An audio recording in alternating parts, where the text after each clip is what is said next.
Assalamualaikum warahmatullahi wabarakatuh. Ngaran abdi Muhammad Kamal Fafiano. Abdi murid SMA Negeri 3 Bandung, ti kelas 10 MIPA 2. Ayeuna di dieu abdi hayang ngadongeng. Anu judul dongengna teh nyaeta Hayam Kongkorongok Subuh. Hayam Kongkorongok Subuh. Kacaritakeun zaman baheula aya oray naga geus lila ngalamun hayang nyaba ka kahyangan. Unggal isuk eta oray teh osok dangdan mapantos maneh, tapi keukeuh teu ngarasa ginding lantaran teu boga perhiasan. Mangkaning arek ngadeuheus ka dewa. Sanggeus mikir manehna inget ka sobatna sakadang ti tinggi, maksudna arek nginjem tanduk ka sakadang jago harita mah jago teh aya tandukan menta dianteur ka ti tinggi. Sanggeus aprok dicaritakeun sakabeh permasalahan naga ka jago, maksudna mah nginjem tanduk ka jago engke dianterkeunna deui ku sakadang ti tinggi, cak sakadang naga.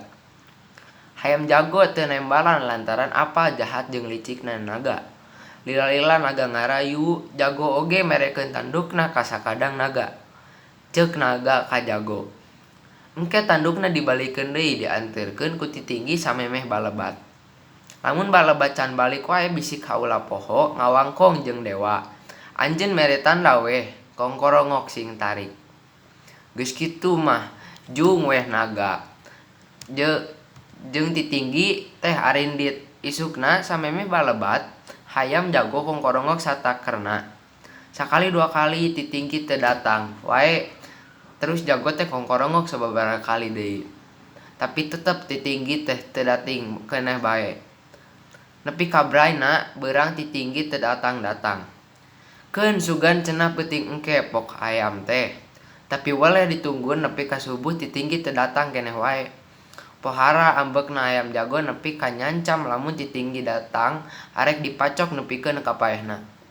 Ti harita hayam jago teh tiap-tiap subuh kongkorongok, sarta mun papanggih jeung ti tinggi sok langsung dipacok nepi ka paehna. Males pati dumeh kungsi ngabobodo. Selesai. Nuhun. Wassalamualaikum warahmatullahi wabarakatuh.